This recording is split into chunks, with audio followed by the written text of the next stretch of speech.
আজ যে এরকম প্রায় 2000 মেগাওয়াট লোডশেডিং আমরা দেখতে পাচ্ছি কিংবা কষ্ট স্বীকার করছি, এটি ইনশাল্লাহ আগামী 7 দিনের মধ্যে কমে যাবে। তারেক রহমানের নেতৃত্বাধীন জাতীয়তাবাদী দলের সরকারের পক্ষ থেকে আমি বিনয়ের সাথে আমি আন্তরিকভাবে দুঃখ প্রকাশ করছি। জরুরি জনগুরুত্বপূর্ণ বিষয় অর্থাৎ জ্বালানি পরিস্থিতি নিয়ে সরকারি দল এবং বিরোধী দল বিশদ আলোচনা করেছে। এই আলোচনার সবচাইতে বড় যে অর্জন, এই আলোচনার যে টোন সেট হয়েছে অর্থাৎ ঐক্যবদ্ধভাবে দেশ পরিচালনার, এবং যার ধারাবাহিকতায় মাননীয় প্রধানমন্ত্রী এই সমস্যা সমাধানে যে 10 সদস্য বিশিষ্ট একটি কমিটি গঠনের প্রস্তাব দিয়েছেন, আমি মনে করি এটি জাতির জন্য নতুন পথের দিশা হয়ে থাকবে। তাই প্রথমেই আমি মাননীয় প্রধানমন্ত্রী, মাননীয় বিরোধী দলীয় নেতা সকলকে সংশ্লিষ্ট এই সমস্যা সমাধানে আন্তরিক উদ্যোগ নেবার জন্য ব্যক্তিগতভাবে এবং আমাদের মন্ত্রণালয় অর্থাৎ বিদ্যুৎ, জ্বালানি এবং খনিজ সম্পদ মন্ত্রণালয়ের পক্ষ থেকে ধন্যবাদ জানাচ্ছি। একটি কথা স্পষ্ট করে বলতে চাই, গতকাল মাননীয় মন্ত্রী, আমাদের মন্ত্রণালয়ের কিংবা আমার উচ্চারিত প্রতিটি বাক্য, শব্দ এবং অঙ্কের পেছনে যুক্তি ছিল, তথ্য ছিল, উপাত্ত ছিল এবং দায়িত্বশীলতা ছিল। যদিও বিগত ফ্যাসিবাদ বিরোধী আন্দোলনে বিভিন্ন কর্মকাণ্ডের কারণে সরকারের প্রতি জনগণের আস্থা কমে যাবার কারণে সরকারের তরফ থেকে কোনো বক্তব্য আসলে স্বাভাবিকভাবে সেখানে আস্থা অর্জন করতে দেশবাসীর কিছুটা হলে সময় লাগবে।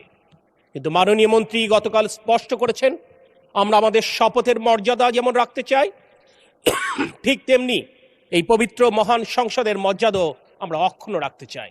সে কারণে প্রতিটি কথার মধ্যে স্বচ্ছতা রয়েছে। বাংলাদেশের ইতিহাসে যে ঘটনাটি কখনো ঘটেনি তেমন একটি নজির আজকের সংসদ নেতা তথা মাননীয় প্রধানমন্ত্রী রাখতে চলেছেন। অর্থাৎ বর্তমানের নিরবিচ্ছিন্ন বিদ্যুৎ সাপ্লাই নিশ্চিত করবার জন্য সরকার যে উদ্যোগ গ্রহণ করেছেন, এ ব্যাপারে আমরা মাননীয় প্রধানমন্ত্রী তথা সংসদ নেতার পরামর্শে আমরা মাননীয় বিরোধী দলীয় নেতার সাথেও আলোচনা করেছি, তার পরামর্শ গ্রহণ করেছি। স্বীকার করতে কোনো দ্বিধা নেই, এই উত্তপ্ত গরমে, গ্রীষ্মে আমাদের অনেককেই বিদ্যুৎ সমস্যায় নাজেহাল হতে হচ্ছে। যে কথাটি স্পষ্টভাবে উচ্চারিত হচ্ছে, এই সমস্যা একদিনের নয়।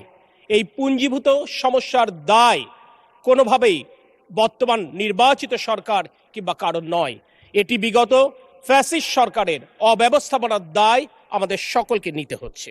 আর তাই বর্তমানে উৎপাদন ক্ষমতা কাগজে কলমে অনেক বেশি থাকলেও বাস্তবতার সাথে সেটির গড় মিল রয়েছে। গতকাল বিদ্যুতের সর্বোচ্চ যে চাহিদা ছিল, সেই চাহিদার প্রায় 16,000 মেগাওয়াট, তার বিপরীতে গতকাল আমরা বিদ্যুৎ উৎপাদন করতে সক্ষম হয়েছি 14,126.35 মেগাওয়াট। অর্থাৎ আমাদেরকে 2086 মেগাওয়াট লোডশেডিং করতে বাধ্য হতে হয়েছে।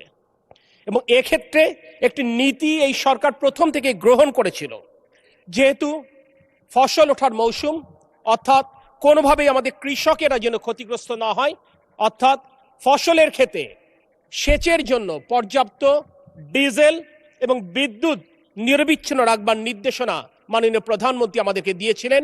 আমরা সেটি নিশ্চিত করবার জন্য আমরা চেষ্টা করে যাচ্ছি।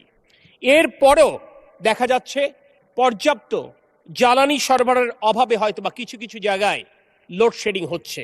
এই বিষয়টি সহনীয় মাত্রায় আনবার জন্য মাননীয় প্রধানমন্ত্রীর পরামর্শে এবং বিরোধী দলীয় নেতার সাথে আলোচনা ক্রমে আমরা রাজধানী ঢাকাতে 110 মেগাওয়াট প্রাথমিকভাবে পরীক্ষামূলকভাবে লোডশেডিং করবার সিদ্ধান্ত গ্রহণ করেছি।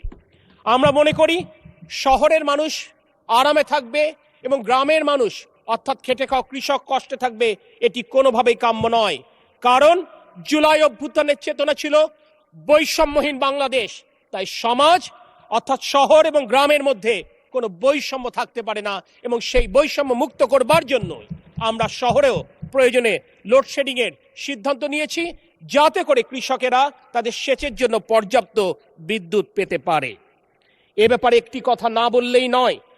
প্রশ্ন উঠবে যে যদি আমরা বলেই থাকি যে জ্বালানি সক্ষমতা আমাদের থাকলেও তাহলে কেন এই সমস্ত পাওয়ার প্ল্যান্টগুলো পরিমিত বিদ্যুৎ উৎপাদন করতে ব্যর্থ হচ্ছে। একটি বার্তা স্পষ্ট করতে চাই, প্রতিদিন বাংলাদেশে ৩৮০০ মিলিয়ন ঘনফুটের গ্যাসের চাহিদা রয়েছে। বর্তমানে বাংলাদেশের সকল গ্যাসকূপ মিলে প্রতিদিন আমরা ১৬৮৬ মিলিয়ন ঘনফুট গ্যাস উৎপাদন করতে পারি। আর আমরা প্রতিদিন গড়ে আমদানি করি ৯৫০ মিলিয়ন ঘনফুট, অর্থাৎ প্রতিদিন ১১৬৪ মিলিয়ন ঘনফুটের গ্যাসের আমাদের ঘাটতি থাকে। চাইলেও, অর্থ থাকলেও, সামর্থ্য থাকলেও গ্যাসের আমদানি বাড়াবার কোনো সুযোগ নেই, কারণ এর জন্য যে ইনফ্রাস্ট্রাকচার রয়েছে সেই ইনফ্রাস্ট্রাকচার দ্রুত সম্পন্ন করা সম্ভব নয়। তারপরে অত্যন্ত আনন্দের সাথে, অত্যন্ত দায়িত্বের সাথে আমরা জানাতে চাই, আমরা এই ইনফ্রাস্ট্রাকচার বাড়াবার জন্য বর্তমান সরকারের ১৮০ দিনের যে অগ্রাধিকার তালিকা রয়েছে তার মধ্যে ইনশাল্লাহ দৃশ্যমান অগ্রগতি দেশবাসী দেখতে সক্ষম হবে। আমাদের দুটি আমদানিকৃত, একটি আমদানিকৃত পাওয়ার প্ল্যান্ট এবং আরেকটি কোল বেস পাওয়ার প্ল্যান্ট, এটি তাদের নিজেদের মেইনটেনেন্সের কারণে তারা পর্যাপ্ত বিদ্যুৎ সরবরাহ করতে পারছে না। আমরা আশা করছি আগামী কয়েকদিনের মধ্যেই তারা পূর্ণ উৎপাদনে যাবে। সেক্ষেত্রে আজ যে এরকম প্রায় ২০০০ মেগাওয়াট লোডশেডিং আমরা দেখতে পাচ্ছি কিংবা কষ্ট স্বীকার করছি, এটি ইনশাল্লাহ আগামী ৭ দিনের মধ্যেই কমে যাবে। আমি দেশবাসীর কাছে আজকে এই মহান সংসদে দাঁড়িয়ে তাদের এই কষ্টের জন্য তারেক রহমানের নেতৃত্বাধীন জাতীয়তাবাদী দলের সরকারের পক্ষ থেকে আমি বিনয়ের সাথে আমি আন্তরিকভাবে দুঃখ প্রকাশ করছি। আমি শুধু আপনাদেরকে আশ্বস্ত করতে চাই, আমাদের সর্বোচ্চ প্রচেষ্টা রয়েছে জনগণের দুঃখ কষ্ট লাঘব করে নিরবিচ্ছিন্ন বিদ্যুৎ এবং জ্বালানি সরবরাহ অব্যাহত রাখা। মাননীয় স্পিকার, আপনাকে ধন্যবাদ। মাননীয় সদস্যবৃন্দ।